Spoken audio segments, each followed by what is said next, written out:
It was clear that there was already an understanding between them and that they had met by appointment. They were walking slowly along in deep conversation. And I saw her making quick little movements of her hands as if she were very earnest in what she was saying, while he listened intently and once or twice shook his head in strong dissent. I stood among the rocks watching them, very much puzzled as to what I should do next. To follow them and break into their intimate conversation seemed to be an outrage, and yet my clear duty was never for an instant to let him out of my sight. To act the spy upon a friend was a hateful task. Still, I could see no better course than to observe him from the hill, and to clear my conscience by confessing to him afterwards what I had done. It is true that if any sudden danger had threatened him I was too far away to be of use, and yet I am sure that you will agree with me that the position was very difficult, and that there was nothing more which I could do. Our friend, Sir Henry, and the lady had halted on the path and were standing deeply absorbed in their conversation, when I was suddenly aware that I was not the only witness of their interview. A wisp of green floating in the air caught my eye, and another glance showed me that it was carried on a stick by a man who was moving among the broken ground. It was Stapleton with his butterfly net. He was very much closer to the pair than I was, and he appeared to be moving in their direction. At this instant Sir Henry suddenly drew Miss Stapleton to his side. His arm was round her, but it seemed to me that she was straining away from him with her face averted. He stooped his head to hers, and she raised one hand as if in protest. Next moment I saw them spring apart and turn hurriedly round. Stapleton was the cause of the interruption. He was running wildly towards them, his absurd net dangling behind him. He gesticulated and almost danced with excitement in front of the lovers. What the scene meant I could not imagine, but it seemed to me that Stapleton was abusing Sir Henry, who offered explanations, which became more angry as the other refused to accept them. The lady stood by in haughty silence. Finally Stapleton turned upon his heel and beckoned in a peremptory way to his sister, who, after an irresolute glance at Sir Henry, walked off by the side of her brother. The naturalist's angry gestures showed that the lady was included in his displeasure. The baronet stood for a minute looking after them, and then he walked slowly back the way that he had come, his head hanging, the very picture of dejection. What all this meant I could not imagine, but I was deeply ashamed to have witnessed so intimate a scene without my friend's knowledge. I ran down the hill therefore and met the baronet at the bottom.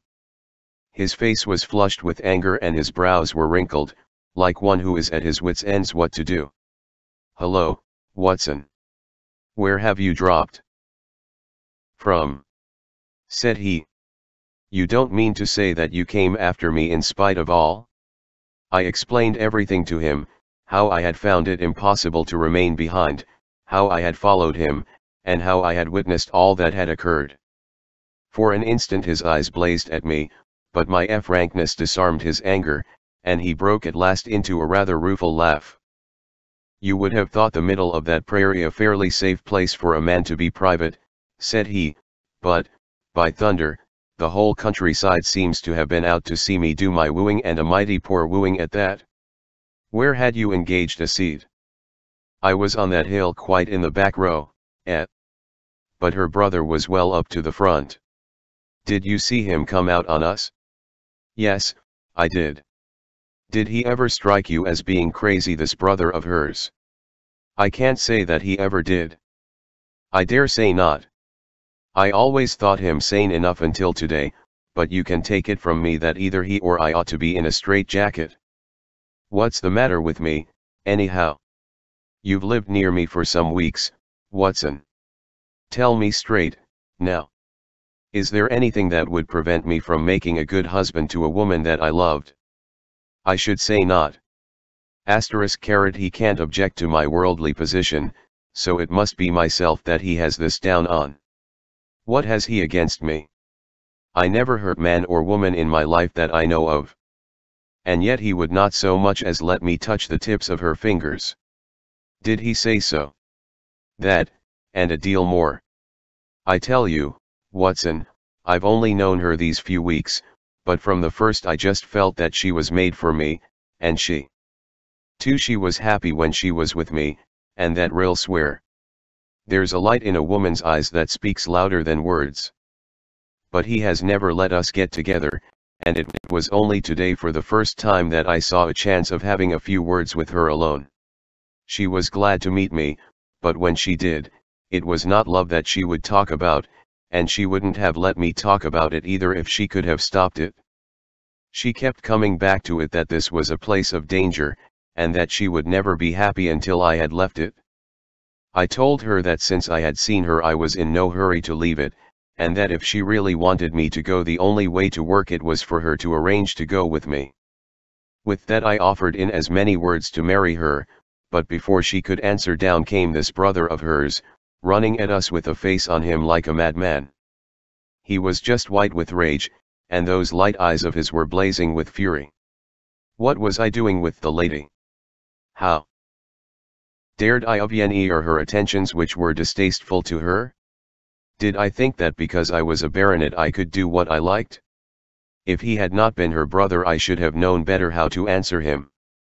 As it was I told him that my feelings towards his sister were such as I was not ashamed of, and that I hoped that she might honor me by becoming my wife. That seemed to make the matter no better, so then I lost my temper too, and I answered him rather more hotly than I should perhaps, considering that she was standing by. So it ended by his going off with her, as you saw, and here am I as badly puzzled a man as any in this county. Just tell me what it all means, Watson, and I'll owe you more than ever I can hope to pay. I tried one or two explanations, but, indeed, I was completely puzzled myself. Our friend's title, his fortune, his age, his character, and his appearance are all in his favor, and I know nothing against him, unless it be this dark fate which runs in his family. That his advances should be rejected so brusquely without any reference to the lady's own wishes, and that the lady should accept the situation without protest is very amazing. However, our conjectures were set at rest by a visit from Stapleton himself that very afternoon. He had come to offer apologies for his rudeness of the morning, and after a long private interview with Sir Henry in his study, the upshot of their conversation was that the breach is quite healed, and that we are to dine at Merripit House next Friday as a sign of it. I don't say now that he isn't a crazy man, said Sir Henry. I can't forget the look in high-carrot eyes when he ran at me this morning, but I must allow that no man could make a more handsome apology than he has done. Did he give any explanation of his conduct? His sister is everything in his fay, he says. That is natural enough, and I am glad that he should understand her value. They have always been together, and according to his account he has been a very lonely man with only her as a companion, so that the thought of losing her was really terrible to him. He had not understood, he said, that I was becoming attached to her, but when he saw with his own eyes that it was really so, and that she might be taken away from him, it gave him such a shock that for a time he was not responsible for what he said or did. He was very sorry for all that had passed, and he recognized how foolish and how selfish it was that he should imagine that he could hold a beautiful woman like his sister to himself for her whole life. If she had to leave him he had rather it was to a neighbor like myself than to anyone else. But in any case it was a blow to him, and it would take him some time before he could prepare himself to meet it.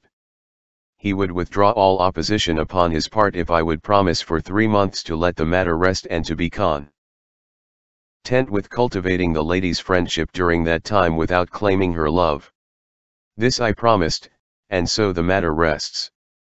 So there is one of our small mysteries cleared up. It is something to have touched bottom anywhere in this bog in which we are floundering. We know now why Stapleton looked with disfavor upon his sister's suitor even when that suitor was so eligible a one as Sir Henry.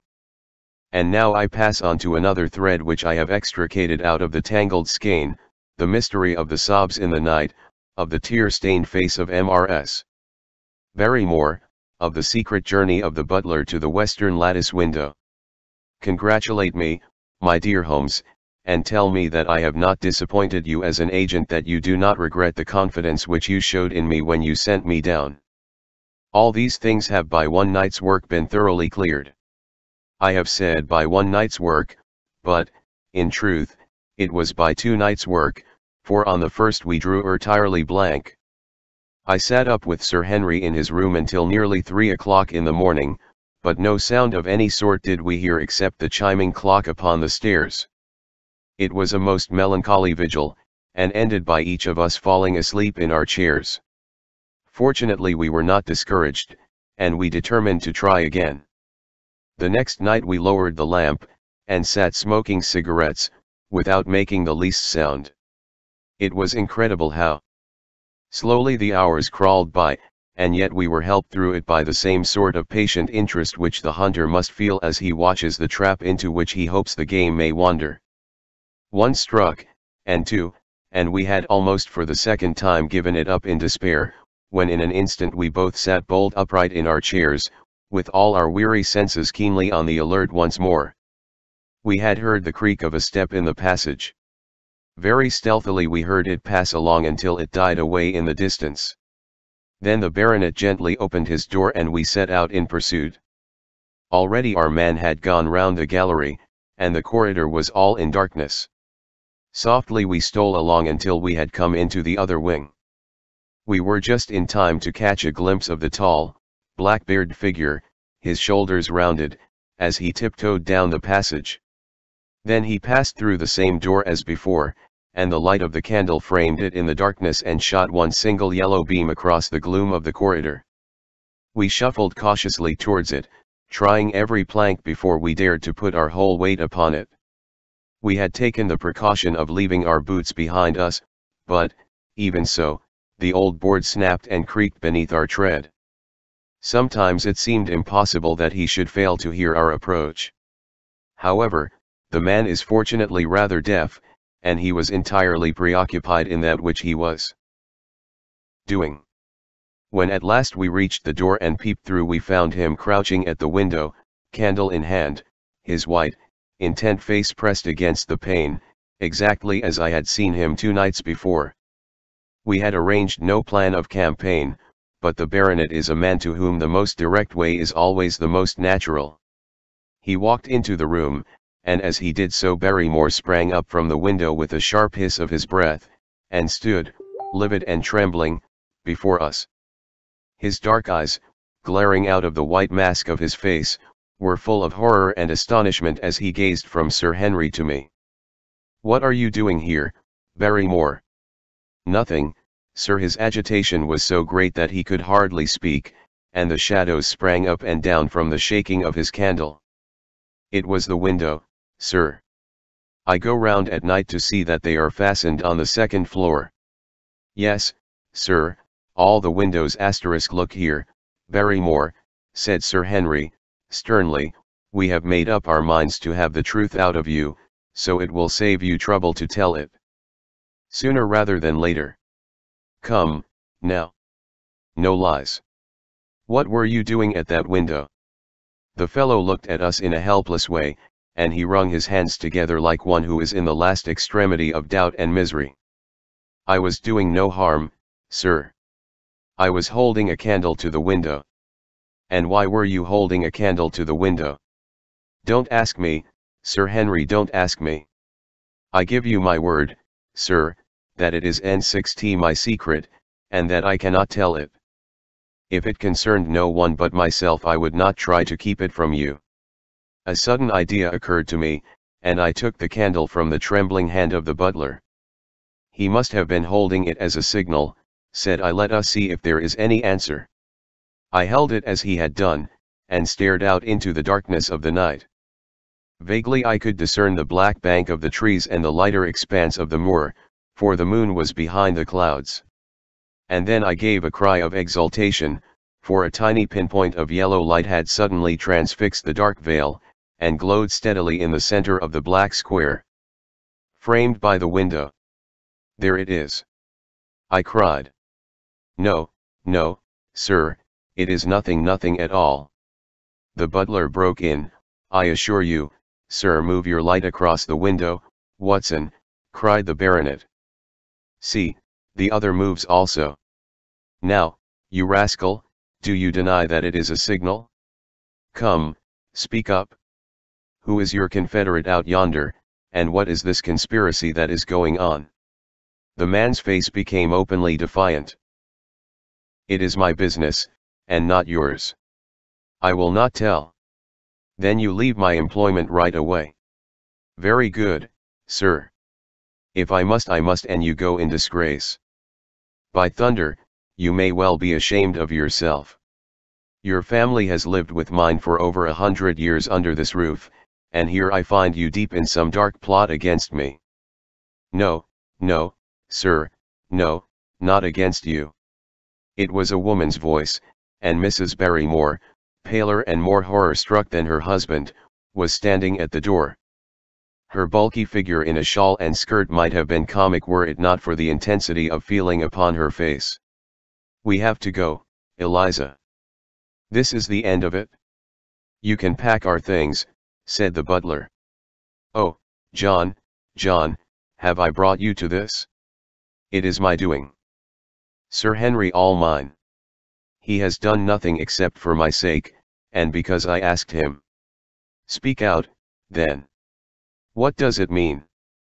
My unhappy brother is starving on the moor. We cannot let him perish at our very gates. The light is a signal to him that food is ready for him, and his light out yonder is to show the spot to which to bring it. Then your brother is the escaped convict, Sir Selden, the criminal. That's the truth, sir, said Barrymore. I said that it was not my secret and that I could not tell it to you. But now you have heard it, and you will see that if there was a plot it was not against you. This, then, was the explanation of the stealthy expeditions at night and the light at the window. Sir Henry and I both stared at the woman in amazement. Was it possible that this stolidly respectable person was of the same blood as one of the most notorious criminals in the country? Yes, sir, my name was Selden, and he is my younger brother. We humored him too much when he was a lad, and gave him his own way in everything until he came to think that the world was made for his pleasure, and that he could do what he liked in it. Then, as he grew older, he met wicked companions, and the devil entered into him until he broke my mother's heart and dragged our name in the dirt. From crime to crime he sank lower and lower, until it is only the mercy of God which has snatched him from the scaffold, but to me, sir, he was always the little curly-headed boy that I had nursed and played with, as an elder sister would. That was why he broke prison, sir. He knew that I was here and that we could not refuse to help him. When he dragged himself here one night, weary and starving, with the warders hard at his heels, what could we do? We took him in and fed him and cared for him. Then you returned, sir, and my brother thought he would be safer on the moor than anywhere else until the hue and cry was over, so he lay in hiding there. But every second night we made sure if he was still there by putting a light in the window, and if there was an answer my husband took out some bread and meat to him. Every day we hoped that he was gone, but as long as he was there we could not desert him. That is the whole truth, as I am an honest Christian woman, and you will see that if there is blame in the matter it does not lie with my husband, but with me, for whose sake he has done all that he has. The woman's words came with an intense earnestness which carried conviction with them. Is this true, Barrymore? Yes, Sir Henry. Every word of it? Well, I cannot blame you for standing by your own wife. Forget what I have said. Go to your room, you two, and we shall talk further about this matter in the morning. When they were gone we looked out of the window again. Sir Henry had flung it open, and the cold night wind beat in upon our faces. Far away in the black distance there still glowed that one tiny point of yellow light. I wonder he dares, said Sir Henry. It may be so placed as to be only visible from here. Very likely. How far do you think it is? Out by the cleft tor, I think. Not more than a mile or two off. Hardly that. Well, it cannot be far if Barrymore had to carry out the food to it. And he is waiting, this villain, beside that candle. By thunder, Watson, I am going out to take that man. The same thought had crossed my own mind. It was not as if the Barrymores had taken us into their confidence. Their secret had been forced from them. The man was a danger to the community, an unmitigated scoundrel for whom there was neither pity nor excuse. We were only doing our duty in taking this chance of putting him back where he could do no harm. With his brutal and violent nature, others would have to pay the price if we held our hands. Any night, for example, our neighbors the Stapletons might be attacked by him, and it may have been the thought of this which made Sir Henry so keen upon the adventure. "I will come," said one. "Then get your revolver and put on your boots. The sooner we start the better, as the fellow may put out his light and be off." In 5 minutes we were outside the door, starting upon our expedition. We hurried through the dark shrubbery, amid the dull moaning of the autumn wind and the rustle of the falling leaves. The night air was heavy with the smell of damp and decay. Now and again the moon peeped out for an instant, but clouds were driving over the face of the sky, and just as we came out on the moor, thin rain began to fall. The light still burned steadily in front. "Are you armed?" I asked. "I have a hunting crop. We must close in on him rapidly, for he is said to be a desperate fellow. We shall take him by surprise and have him at our mercy before he can resist." "I say, Watson," said the baronet, "what would Holmes say to this? How about that hour of darkness in which the power of evil is exalted?" As if in answer to his words there rose suddenly, out of the vast gloom of the moor, that strange cry which I had already heard upon the borders of the great Grimpen Mire. It came with the wind through the silence of the night, a long, deep mutter, then a rising howl, and then the sad moan in which it died away. Again and again it sounded, the whole air throbbing with it, strident, wild, and menacing. The baronet caught my sleeve and his face glimmered white through the darkness. "My God, what's that, Watson?" "I don't know. It's a sound they have on the moor. I heard it once before." It died away, and an absolute silence closed in upon us. We stood straining our ears, but nothing came. "Watson," said the baronet, "it was the cry of a hound." My blood ran cold in my veins, for there was a 140 break in his voice which told of the sudden horror which had seized him. "What do they call this sound?" he asked. "Who?" "The folk on the countryside." "Oh, they are ignorant people. Why should you mind what they call it? Tell me, Watson. What do they say of it?" I hesitated, but could not escape the question. "They say it is the cry of the hound of the Baskervilles," he groaned, and was silent for a few moments. "A hound it was," he said, at last, "but it seemed to come from miles away, over yonder, I think. It was hard to say whence it came. It rose and fell with the wind." "Isn't that the direction of the great Grimpen Mire?" "Yes, it is." "Well, it was up there. Come now, Watson, didn't you think yourself that it was the cry of a hound?" "I am not a child. You need not fear to speak the truth. Stapleton was with me when I heard it last. He said that it might be the calling of a strange bird." "No, no, it was a hound." "My God, can there be some truth in all these stories? Is it possible that I am really in danger from so dark a cause? You don't believe it, do you, Watson?" "No, no. And yet it was one thing to laugh about it in London, and it is another to stand out here in the darkness of the moor and to hear such a cry as that. And my uncle. There was the footprint of the hound beside him as he lay. It all fits together. I don't think that I am a coward, Watson, but that sound seemed to freeze my very blood. Feel my hand. It was as cold as a block of marble. You'll be all right tomorrow. I don't think till get that cry out of my head. What do you advise that we do now? Shall we turn back?" "No, by thunder, we have come out to get our man, and we will do it. We after the convict, and a hellhound, as likely as not, after us. Come on." We'll see it through if all the fiends of the pit were loose upon the moor.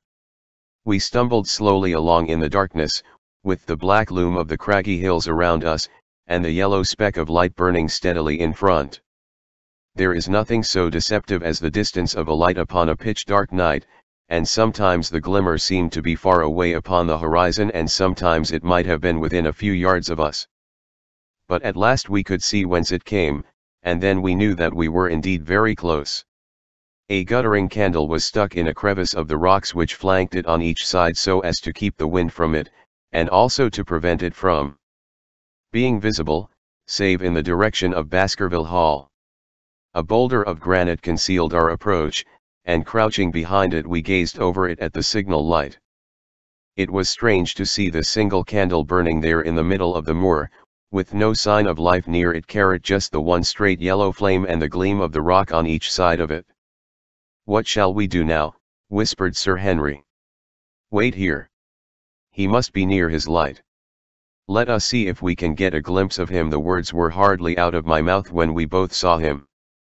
Over the rocks, in the crevice of which the candle burned, there was thrust out an evil yellow face, a terrible animal face, all seamed and scored with vile passions. Foul with mire, with a bristling beard, and hung with matted hair, it might well have belonged to one of those old savages who dwelt in the burrows on the hillsides. The light beneath him was reflected in his small, cunning eyes which peered fiercely to right and left through the darkness, like a crafty and savage animal who has heard the steps of the hunters. Something had evidently aroused his suspicions. It may have been that Barrymore had some private signal which we had neglected to give, or the fellow may have had some other reason for thinking that all was not well, but I could read his fears upon his wicked face. Any instant he might dash out the light and vanish in the darkness. I sprang forward, therefore, and Sir Henry did the same. At the same moment the convict screamed out a curse at us and hurled a rock which splintered up against the boulder which had sheltered us. I caught one glimpse of his short, squat, strongly built figure as he sprang to his feet and turned to run. At the same moment, by a lucky chance, the moon broke through the clouds. We rushed over the brow of the hill, and there was our man running with great speed down the other side, springing over the stones in his way with the activity of a mountain goat. A lucky long shot of my revolver might have crippled him, but I had brought it only to defend myself if attacked, and not to shoot an unarmed man who was running away. We were both swift runners and in fairly good training, but we soon found that we had no chance of overtaking him. We saw him for a long time in the moonlight until he was only a small speck moving swiftly among the boulders upon the side of a distant hill. We ran and ran until we were completely blown, but the space between us grew ever wider. Finally we stopped and sat panting on two rocks, while we watched him disappearing in the distance. And it was at this moment that there occurred a most strange and unexpected thing. We had risen from our rocks and were turning to go home, having abandoned the hopeless chase. The moon was low upon the right, and the jagged pinnacle of a granite tor stood up against the lower curve of its silver disk. There, outlined as black as an ebony statue on that shining background, I saw the figure of a man upon the tor. Do not think that it was a delusion, Holmes. I assure you that I have never in my life seen anything more clearly. As far as I could judge, the figure was that of a tall, thin man. He stood with his legs a little separated, his arms folded, his head bowed, as if he were brooding over that enormous wilderness of peat and granite which lay before him. He might have been the very spirit of that terrible place. It was not the convict. This man was far from the place where the latter had disappeared. Besides, he was a much taller man. With a cry of surprise I pointed him out to the baronet, but in the instant during which I had turned to grasp his arm the man was gone. There was the sharp pinnacle of granite still cutting the lower edge of the moon, but its peak bore no trace of that silent and motionless figure. I wished to go in that direction and to search the tor, but it was some distance away. The baronet's nerves were still quivering from that cry, which recalled the dark story of his family, and he was not in the mood for fresh adventures. He had not seen this lonely man upon the tour and could not feel the thrill which his strange presence and his commanding attitude had given to me. "A warder, no doubt," said he. "The moor has been thick with them since this fellow escaped.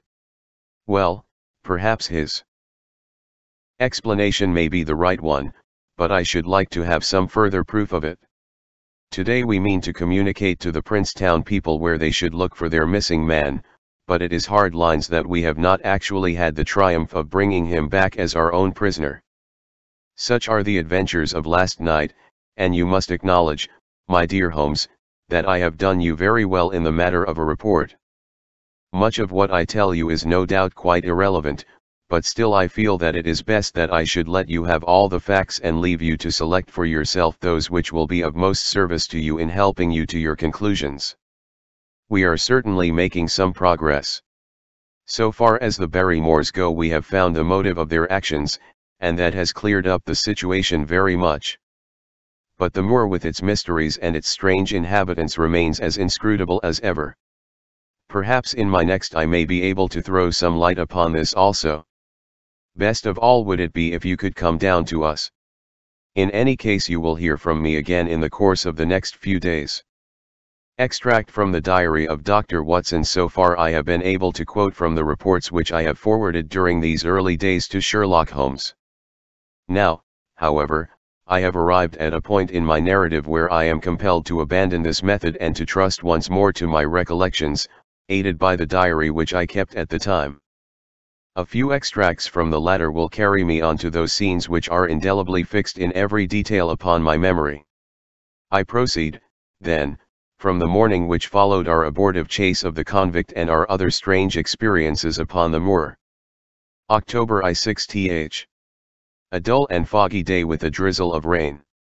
The house is banked in with rolling clouds, which rise now and then to show the dreary curves of the moor, with thin, silver veins upon the sides of the hills, and the distant boulders gleaming where the light strikes upon their wet faces.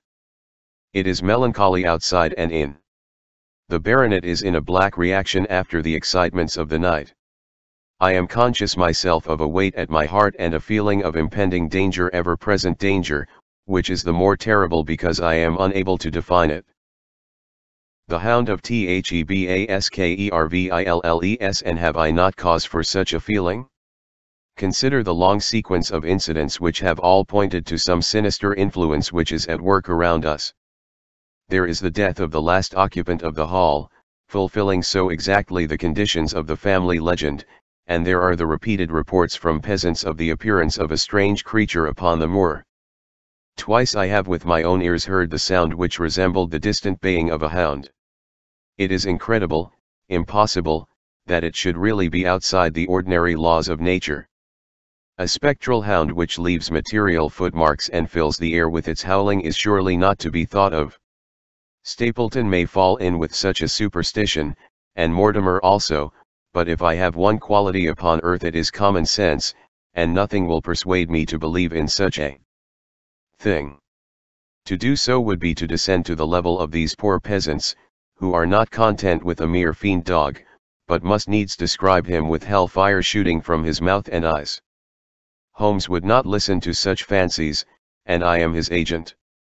But facts are facts, and I have twice heard this crying upon the moor.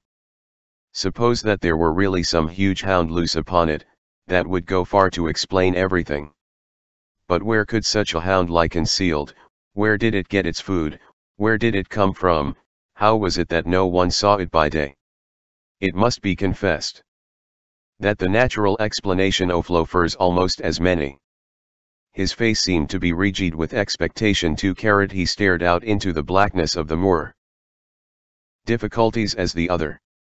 And always, apart from the hound, there is the fact of the human agency in London, the man in the cab, and the letter which warned Sir Henry against the moor. This at least was real, but it might have been the work of a protecting friend as easily as of an enemy. Where is that friend or enemy now? Has he remained in London, or has he followed us down here? Could he be the stranger whom I saw upon the tour? It is true that I have had only the one glance at him, and yet there are some things to which I am ready to swear. He is no one whom I have seen down here, and I have now met all the neighbors. The figure was far taller than that of Stapleton, far thinner than that of Frankland. Barrymore it might possibly have been, but we had left him behind us, and I am certain that he could not have followed us. A stranger then is still dogging us, just as a stranger dogged us in London. We have never shaken him off. If I could lay my hands upon that man, then at last we might find ourselves at the end of all our difficulties. To this one purpose I must now devote all my energies. My first impulse was to tell Sir Henry all my plans. My second and wisest one is to play my own game and speak as little as possible to anyone. He is silent and distirate. His nerves have been strangely shaken by that sound upon the moor. I will say nothing to add to his anxieties, but I will take my own steps to attain my own end. We had a small scene this morning after breakfast. Barrymore asked leave to speak with Sir Henry, and they were closeted in his study some little time. Sitting in the billiard room I more than once heard the sound of voices raised, and I had a pretty good idea what the point was which was under discussion. After a time the baronet opened his door and called for me. Barrymore considers that he has a grievance, he said. He thinks that it was unfair on our part to hunt his brother-in-law down when he, of his own free will, had told us the secret. The butler was standing very pale but very cool-legged before us. I may have spoken too warmly, sir, said he, and if I have I am sure that I beg your pardon. At the same time, I was very much surprised when I heard you two gentlemen come back this morning and learned that you had been chasing Selden. The poor fellow has enough to fight against without my putting more upon his track. If you had told us of your own free will it would have been a different thing, said the baronet. You only told us, or rather your wife only told us, when it was forced from you and you could not help yourself. I didn't think you would have taken advantage of it, Sir Henry, indeed I didn't. The man is a public danger. There are lonely houses scattered over the moor, and he is a fellow who would stick at nothing. You only want to get a glimpse of his face to see that. Look at Mr. Stapleton's house, for example, with no one but himself to defend it. There's no safety for anyone until he is under lock and key. He'll break into no house, sir. I give you my solemn word upon that. But he will never trouble anyone in this country again. I assure you, Sir Henry, that in a very few days the necessary arrangements will have been made and he will be on his way to South America. For God's sake, sir, I beg of you not to let the police know that he is still on the moor. They have given up the chase there, and he can lie quiet until the ship is ready for him. You can't tell on him without getting my wife and me into trouble. I beg you, sir, to say nothing to the police. What do you say, Watson? I shrugged my shoulders. If he were safely out of the country it would relieve the taxpayer of a burden. But how about the chance of his holding someone up before he goes? He would not do anything so mad, sir. We have provided him with all that he can want. To commit a crime would be to show where he was hiding. That is true, said Sir Henry. Well, Barrymore. God bless you, sir, and thank you from my heart. It would have killed my poor wife had he been taken again. I guess we are aiding and abetting a felony, Watson. But, after what we have heard, I don't feel as if I could give the man up, so there is an end of it. All right, Barrymore, you can go. With a few broken words of gratitude the man turned, but he hesitated and then came back. You've been so kind to us, sir, that I should like to do the best I can for you in return. I know something, Sir Henry, and perhaps I should have said it before, but it was long after the inquest that I found it out. I've never breathed a word about it yet to mortal man. It's about poor Sir Charles's death. The baronet and I were both upon our feet. Do you know how he died? No, sir, I don't know that. What then? I know why he was at the gate at that hour. It was to meet a woman. To meet a woman. He. Yes, sir. And the woman's name? I can't give you the name, sir, but I can give you the initials. Her initials were LL. How do you know this, Barrymore? Well, Sir Henry, your uncle had a letter that morning. He had usually a great many letters, for he was a public man and well known for his kind heart, so that everyone who was in trouble was glad to turn to him. But that morning, as it chanced, there was only this onny letter, so I took the more notice of it. It was from Coombe Tracey, and it was addressed in a woman's hand. Well, sir, I thought no more of the matter, and never would have done had it not been for my wife. Only a few weeks ago she was cleaning out Sir Charles's study. It had never been touched since his death, and she found the ashes of a burned letter in the back of the grate. The greater part of it was charred to pieces, but one little slip, the end of a page, hung together, and the writing could still be read, though it was grey on a black ground. It seemed to us to be a postscript at the end of the letter, and it said, "Please, as you are a gentleman, burn this letter, and be at the gate by 10 o'clock. Beneath it were signed the initials L.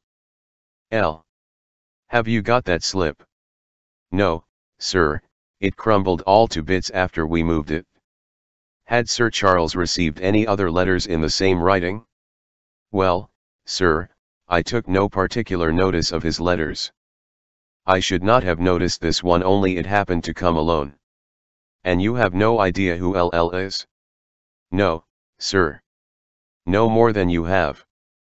But I expect if we could lay our hands upon that lady we should know more about Sir Charles's death. I cannot understand, Barrymore, how you came to conceal this important information. Well, sir, it was immediately after that our own trouble came to us. And then again, sir, we were both of us very fond of Sir Charles, as we well might be considering all that he has done for us. To rake this up couldn't help our poor master, and it's well to go carefully when there's a lady in the case. Even the best of us, you thought it might injure his reputation. Well, sir, I thought no good could come of it.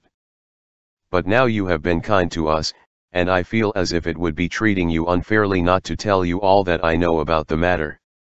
Very good, Barrymore, you can go. When the butler had left us, Sir Henry turned to me. Well, Watson, what do you think of this new light? It seems to leave the darkness rather blacker than before. So I think. But if we can only trace LL, it should clear up the whole business. We have gained that much. We know that there is someone who has the facts if we can only find her. What do you think we should do? Let Holmes know all about it at once. It will give him the clue for which he has been seeking. I am much mistaken if it does not bring him down.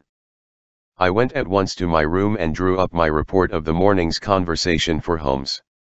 It was evident to me that he had been very busy of late, for the notes which I had from Baker Street were few and short, with no comments upon the information which I had supplied, and hardly any reference to my mission. No doubt his blackmailing case is absorbing all his faculties. And yet this new factor must surely arrest his attention and renew his interest. I wish that he were here. October 17th. All day today the rain poured down, rustling on the ivy and dripping from the eaves. I thought of the convict out upon the bleak, cold, shelterless moor. Poor devil! Whatever his crimes, he has suffered something to atone for them. And then I thought of that other one, the face in the cab, the figure against the moon. Was he also out in that deluge, the unseen watcher, the man of darkness? In the evening I put on my waterproof and I walked far upon the sodden moor, full of dark imaginings, the rain beating upon my face and the wind whistling about my ears. God help those who wander into the great mire now, for even the firm uplands are becoming a morass. I found the black tor upon which I had seen the solitary watcher, and from its craggy summit I looked out myself across the melancholy downs. Rain squalls drifted across their russet face, and the heavy, slate-colored clouds hung low over the landscape, trailing in grey wreaths down. The sides of the fantastic hills. In the distant hollow on the left, half hidden by the mist, the two thin towers of Baskerville Hall rose above the trees.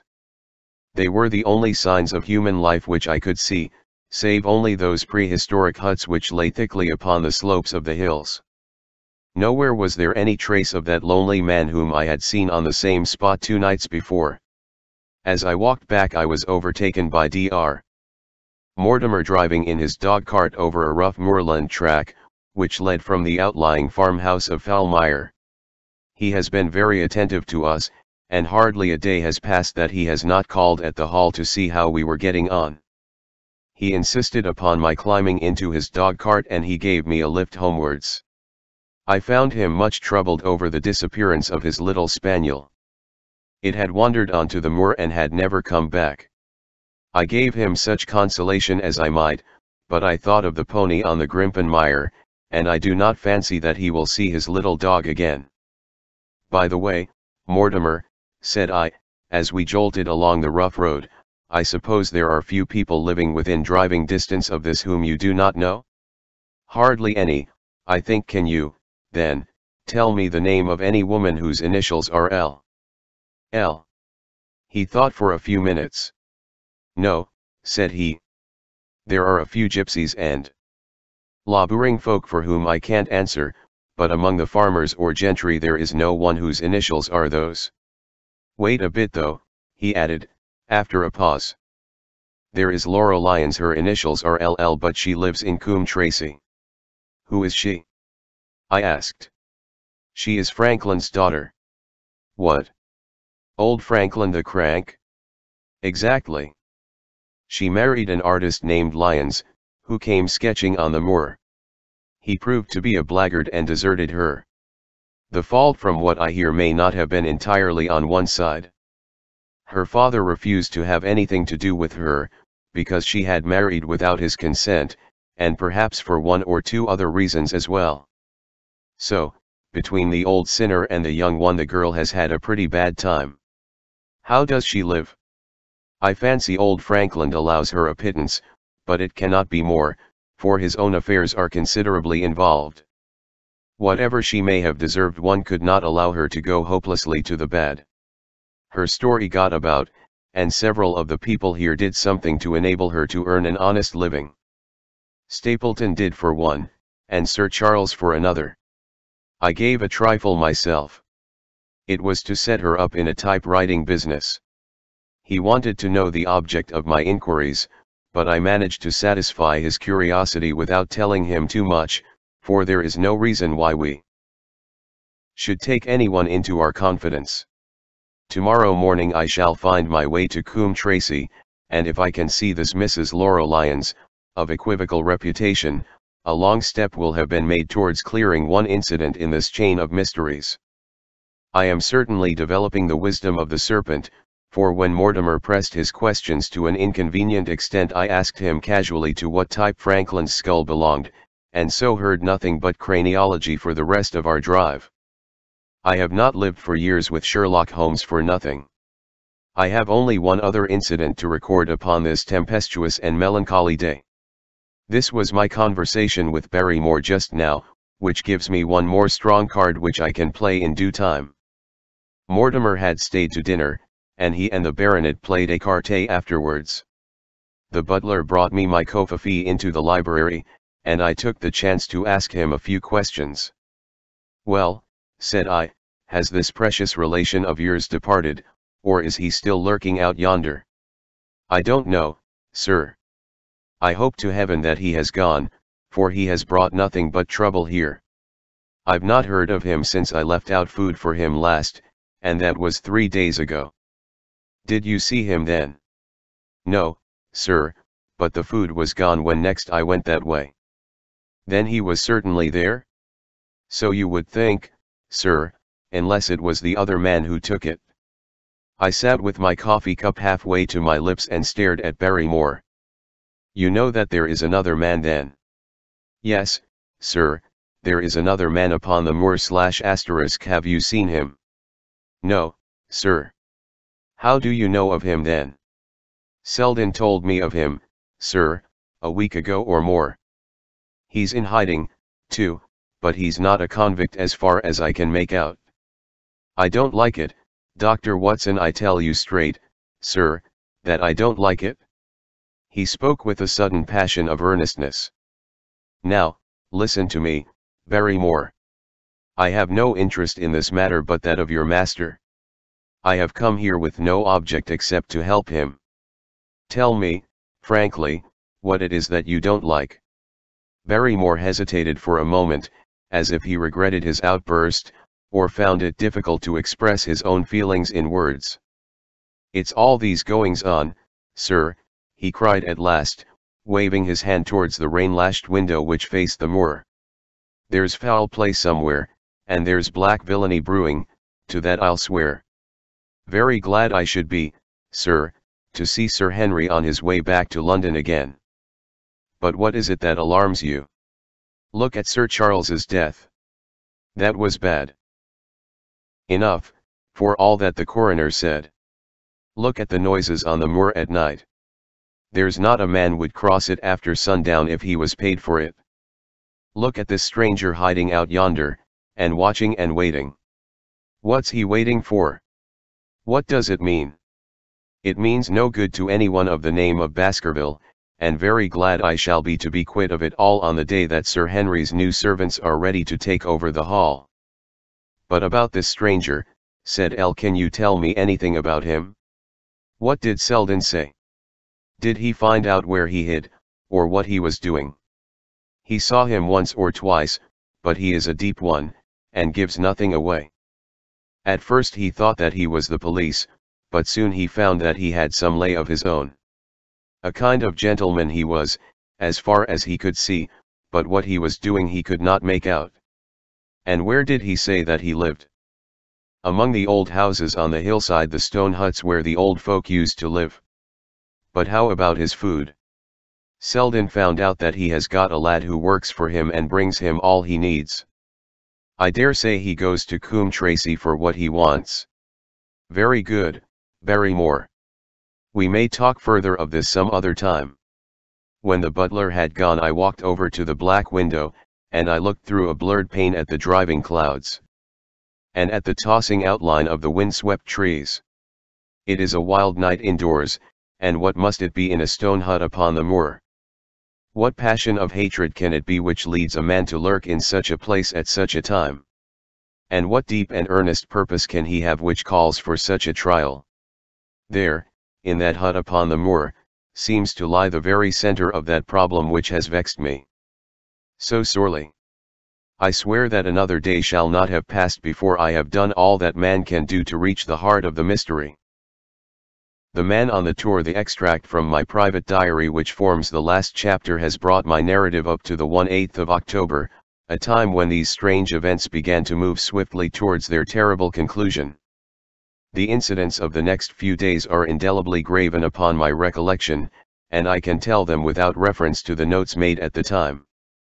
I start then from the day which succeeded that upon which I had established two facts of great importance, the one that Mrs. Laura Lyons of Coombe Tracey had written to Sir Charles Baskerville and made an appointment with him at the very place and hour that he met his death, the other that the lurking man upon the moor was to be found among the stone huts upon the hillside. With these facts in my possession, I felt that either my intelligence or my courage must be deficient if I could not throw some further light upon these dark places. I had no opportunity to tell the baronet what I had learned about Mrs. Lyons upon the evening before, for Dr. Mortimer remained with him at cards until it was very late. At breakfast, however, I informed him about my discovery, and asked him whether he would care to accompany me to Coombe Tracey. At first he was very eager to come, but on second thoughts it seemed to both of us that if I went alone the results might be better. The more formal we made the visit, the less information we might obtain. I left Sir Henry behind, therefore, not without some prickings of conscience, and drove off upon my new quest. When I reached Coombe Tracey I told Perkins to put up the horses, and I made inquiries for the lady whom I had come to interrogate. I had no difficulty in finding her rooms, which were central and well appointed. A maid showed me in without ceremony, and as I entered the sitting room a lady, who was sitting before a Remington typewriter, sprang up with a pleasant smile of welcome. Her face fell, however, when she saw that I was a stranger, and she sat down again and asked me the object of my visit. The first impression left by Mrs. Lyons was one of extreme beauty. Her eyes and hair were of the same rich hazel color, and her cheeks, though considerably freckled, were flushed with the exquisite bloom of the brunette, the dainty pink which lurks at the heart of the sulphur rose. Admiration was, I repeat, the first impression. But the second was criticism. There was something subtly wrong with the face, some coarseness of expression, some hardness, perhaps, of eye, some looseness of lip which marred its perfect beauty. But these, of course, are afterthoughts. At the moment I was simply conscious that I was in the presence of a very handsome woman, and that she was asking me the reasons for my visit. I had not quite understood until that instant how delicate my mission was.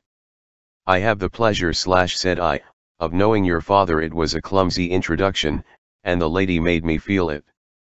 "There is nothing in common between my father and me," she said. "I owe him nothing, and his friends are not mine. If it were not for the late Sir Charles Baskerville and some other kind hearts I might have starved for all that my father cared. It was about the late Sir Charles Baskerville that I have come here to see you." The freckles started out on the lady's face. "What can I tell you about him?" she asked, and her fingers played nervously over the stops of her typewriter. "You knew him, did you not?" "I have already said that I owe a great deal to his kindness. If I am able to support myself, it is largely due to the interest which he took in my unhappy situation." "Did you correspond with him?" The lady looked quickly up with an angry gleam in her hazel eyes. "What is the object of these questions?" she asked, sharply. "The object is to avoid a public scandal. It is better that I should ask them here than that the matter should pass outside our control." She was silent and her face was still very pale. At last she looked up with something reckless and defiant in her manner. "Well, real answer," she said. "What are your questions? Did you correspond with Sir Charles?" "I certainly wrote to him once or twice to acknowledge his delicacy and his generosity." "Have you the dates of those letters?" "No." "Have you ever met him?" "Yes, once or twice, when he came into Coombe Tracey. He was a very retiring man, and he preferred to do good by stealth."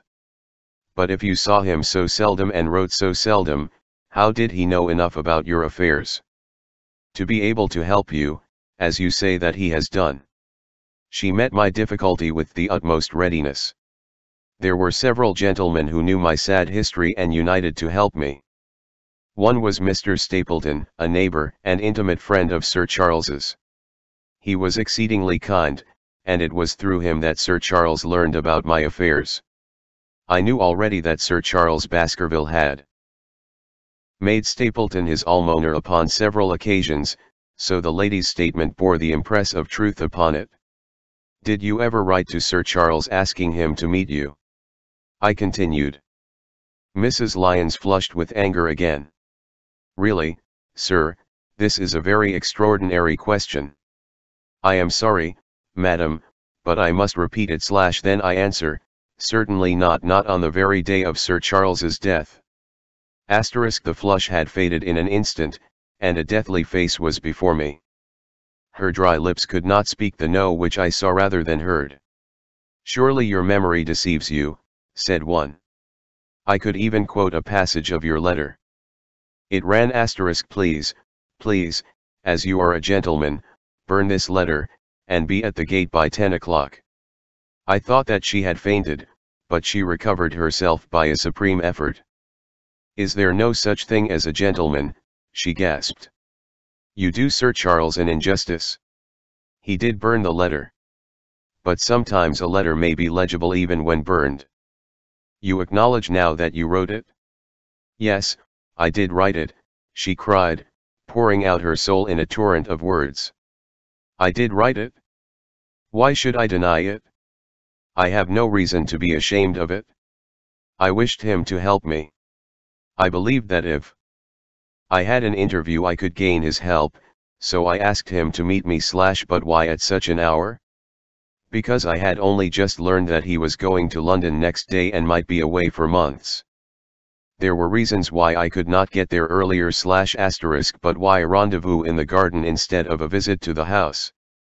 Do you think a woman could go alone at that hour to a bachelor's house? Well, what happened when you did get there? I never went / Mrs. Lyons. No, I swear it to you on all I hold sacred. I never went. Something intervened to prevent my going. What was that? That is a private matter. I cannot tell it. You acknowledge then that you made an appointment with Sir Charles at the very hour and place at which he met his death, but you deny that you kept the appointment. That is the truth. Again and again I cross-questioned her, but I could never get past that point. Mrs. Lyons, said I, as I rose from this long and inconclusive interview,